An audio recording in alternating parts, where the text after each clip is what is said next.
The city was quiet. Too quiet. The kind of silence that tastes like copper and bad coffee. I was sitting in my office, the air thick with the smell of old paper and unfinished projects. The night was gloomy, and my brain was a ghost town, devoid of current topics or a fresh hyper-focus to call my own. I was just about to close my eyes when the sound of frantic footsteps echoed in the hallway outside. Suddenly the door flew open. A stunning blonde tangent burst into the room, her hair a mess of golden chaos, and her eyes wide with the kind of frantic energy that only hits at 3 a.m. She leaned over my desk breathless and hissed, "Detective, you have to help me. I've seen behind the curtain. I've found the truth they're trying to bury under the big lies. The lies like gravity and taxes, and the comforting fairy tale that your phone isn't eavesdropping on your subconscious before you've even had your first espresso." I looked at her, then back at my cold coffee. I knew right then that the shadows were moving, and the truth was a dame who didn't care about my sleep schedule. Welcome to a very special, very classified Marley Mutterings. I'm Marley, broadcasting from an undisclosed location. Well, it's my home office. But I've closed the blinds so the pigeons can't see my notes. They're the high-def models, they see everything. Today I'm peeling back the glittery wallpaper of reality to show you the structural rot underneath. We are diving headfirst into the biggest, most undeniable, 100% verified real conspiracy theories. And by real I mean meticulously crafted in the hyperfocus lab of my own brain at 2 a.m. while I was supposed to be sleeping. Wait! That looks more organised than what happens, and stop trying to discredit Marley with imagery of her looking insane. That's better. Anyway, what was I saying? Oh yes, these are the truths that interfere with your everyday life, people. The stuff big logic doesn't want you to touch, because it would break the simulation. No AJ today. She's currently off the grid, which is code for her phone died and she forgot where she put the charger. But I suspect she's been intercepted by the agents of Boring for knowing too much about the secret lives of spoons. So grab your tinfoil tiaras and your most skeptical snaps. It's time to stop being sheeple and start being squirrels. Caffeinated, paranoid squirrels who can see the invisible threads. Let's go!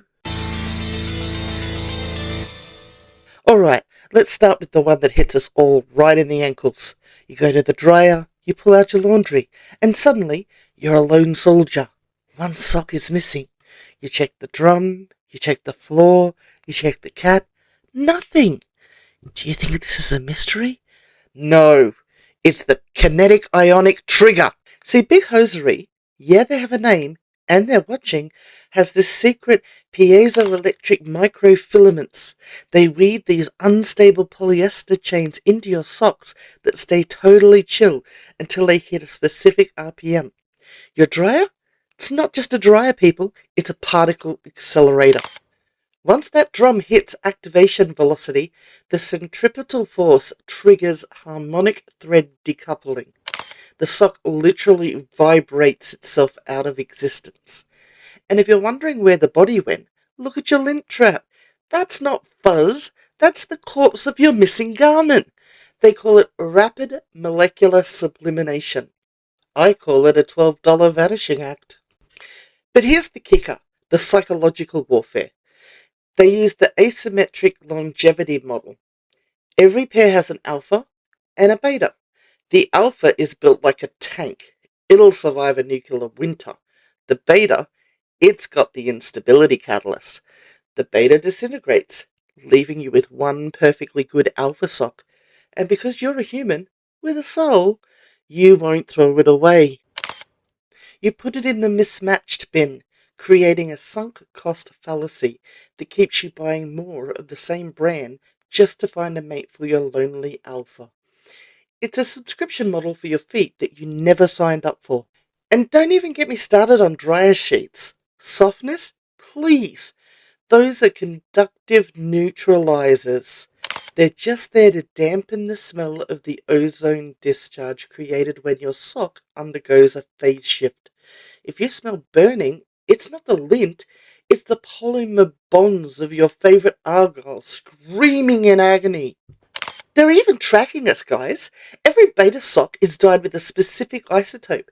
When you walk through those security scanners at shopping centres and malls, they aren't looking for shoplifters, they're scanning your ankles. If your beta socks haven't vaporized after 20 washes, the sensors send a data ping back to the factory to recalibrate the disintegration timer. They call it quality control. I call it planned obsolescence via particle physics. Now, I know what you're thinking. Marley, surely the Sockopolis is the peak of the mountain. Oh, you sweet summer child. That's just the base camp. Because while you're looking at your feet, the consortium of craft stores is looking inside your skull. Listen closely. That sudden burning desire that you had at 11:45 p.m. last Tuesday to master 14th century blacksmithing or professional artisanal soap making, that wasn't inspiration. It was a neuro retail pulse. Whether you're walking past a sales sign or just scrolling through your feed, you're being bombarded with VLF, very low frequency transmitters. These signals are tuned into the spark gap frequency, a specific wavelength that targets the neurospicy brain, causing a neural short circuit that your mind misinterprets as a brilliant new life goal. They've turned the entire internet into a neurosynaptic funnel. You think those satisfying DIY videos are relaxing? Wrong. They contain sub-pixel chromatic strobing. Those micro flickers in the refresh rate vibrate at the exact frequency of your brain's impulse gate. Your phone is literally using micro expression telemetry to detect your dopamine flash. The exact millisecond your pupils dilate at the $200 resin pouring starter kit. And once you're marked, the physical stores take over with photonic neuromodulation. All that glitter and high gloss packaging, it's coated in refractive nanodust that strobes under fluorescent lights, bypassing your logic centers and talking directly to your lizard brain. You aren't buying yarn, you're being harvested. Try to walk away? You can't. They activate the ghost cart protocol. Your devices emit a subsonic data hum, a pitch you can't hear, but your nervous system feels as unexplained anxiety. And that anxiety only resets once you click confirm purchase. Then they give you that mile-long receipt. You think it's paper? No, it's an analog data slab. While you're distracted by the shiny things, your subconscious is reading the microscript instructions hidden in the transaction numbers, preloading your brain for your next expensive hobby in exactly 6 weeks. And don't even think about cleaning out that craft closet. Those supplies, the yarn, the beeswax, the anvil you bought for your blacksmithing phase, are infused with magno-sentimental ions. They generate a localized guilt field that makes it physically painful to throw away a hobby you haven't touched since 2023. You aren't a maker, my friends. You are a remote-controlled storage unit for the cartel's inventory. Wake up and put the hot glue gun down before they send the macrame signal. But wait, there's one more. The final boss of the domestic conspiracy pyramid. It's waiting for you every morning in the pantry. You're bleary-eyed, you're hungry, and you reach for the cornflakes. Have you ever wondered why a world-class surgeon, someone who can literally reattach a human thumb, cannot open a bag of cereal without it exploding like a glitter bomb in the wind tunnel? It's because you are fighting bilateral molecular locking. The engineers at Big Cereal have perfected a seal that is structurally superior to the laws of physics. When you pull those tabs, you aren't opening a bag, you're triggering tension-induced nanofissures. The bag is literally programmed to shred down the side at a 45-degree angle, which, by the way, is the exact mathematical angle required for maximum kitchen floor coverage.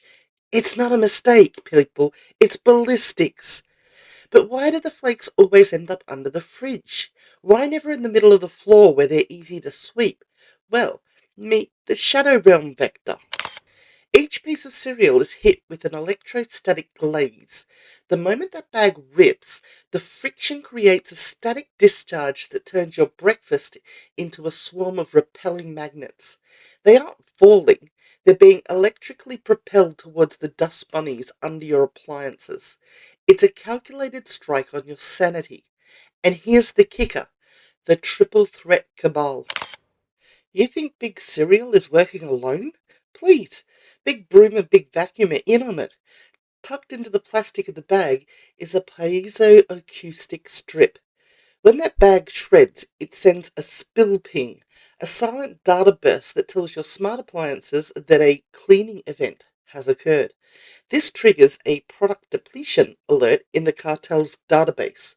You aren't messy, you're a victim of forced consumption engineering.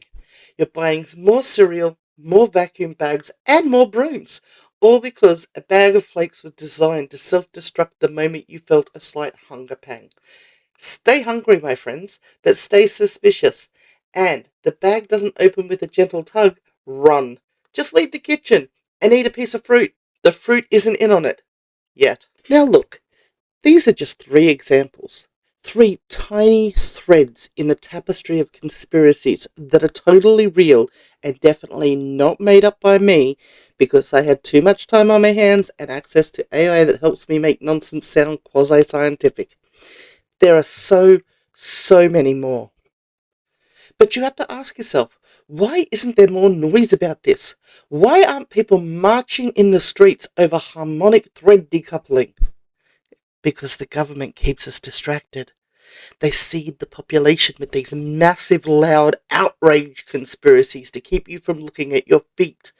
They want you arguing about whether the earth is flat, or sovereign citizenship, or the secret satanic code hidden in the Monster Energy logo.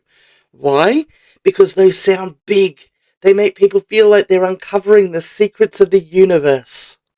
And while everyone is busy shouting about 666 on a soda can, they don't notice the real conspiracies. The ones that don't seem important, but slowly drain your bank account and your sanity. Think about it. How does your life actually change if the earth is a ball or a pancake? It doesn't. But socks vanishing? That is a slow money leak and a daily discomfort. It has a real impact, but it seems so trivial that people think you're nuts if you start talking about Big Sock. It's the perfect crime. They hide the truth in the mundane while the government keeps doing what it does best, looking out for themselves and the millionaires. Wait, did you hear that? I've said too much. I can hear the neighbour's lawnmower, which we all know is just a low-frequency jammer designed to scramble my brainwaves and erase this recording. If this is the last you hear from me, tell AJ to look under the 3rd floorboard for my collection of vintage buttons. They're the only currency that will matter after the great glitter fall of 2029. Like, comment and subscribe for more weird silliness. And for the love of all things holy, stop trusting the pigeons. I'm Marley. This has been a Marley Muttering production. And remember, 3 people can keep a secret as long as 2 of them are dead. And the survivor isn't Greer. Bye, Greer!